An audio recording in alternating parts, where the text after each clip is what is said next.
Online betting app కేసులో నటి Vishnupriya Panjagutta PS కు హాజరయ్యారు. బెట్టింగ్ యాప్స్ కు ప్రమోట్ చేసిన వ్యవహారంలో ఆమెను పోలీసులు ప్రశ్నించనున్నారు. ఆన్లైన్ బెట్టింగ్ యాప్స్ ను ప్రమోట్ చేశారంటూ నటులు, యాంకర్స్, సోషల్ మీడియా ఇన్ఫ్లుయెన్సర్స్ పై కేసులు నమోదయ్యాయి. 11 మందిపై కేసు నమోదవగా అందులో విష్ణుప్రియ కూడా ఉన్నారు. పోలీసులు నోటీసులు ఇవ్వడంతో ఇవాళ ఆమె విచారణ నిమిత్తం పంజాగుట్ట పోలీస్ స్టేషన్ కు వెళ్లారు.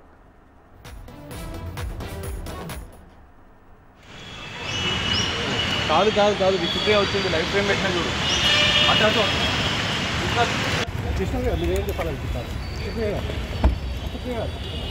మీరేం చెప్పాలనుకుంటారండి? దీన్ని మీరేం చెప్పాలనుకుంటారు? కాదు కాదు కాదు విష్ణుప్రియ వచ్చింది. లైఫ్ ఫ్రేమ్ పెట్టినా చూడు. అటు ఆన్లైన్ బెట్టింగ్ యాప్ కేసులో నటి విష్ణుప్రియ పంజాగుట్ట పిఎస్ కు హాజరయ్యారు. బెట్టింగ్ యాప్స్ ను ప్రమోట్ చేసిన వ్యవహారంలో ఆమెను పోలీసులు ప్రశ్నించనున్నారు.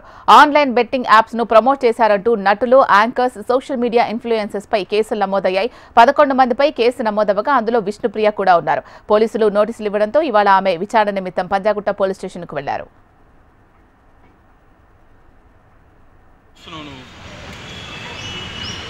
కాదు కాదు కాదు విష్ణుప్రియ వచ్చింది. లైఫ్ ఫ్రేమ్ పెట్టినా చూడు. అటు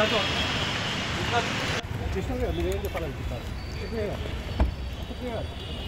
మీరేం చెప్పాలనుకుంటారండి? దీన్ని మీరేం చెప్పాలనుకుంటారు? కాదు కాదు కాదు విష్ణుప్రియ వచ్చింది. లైఫ్ ఫ్రేమ్ పెట్టినా చూడు. అటు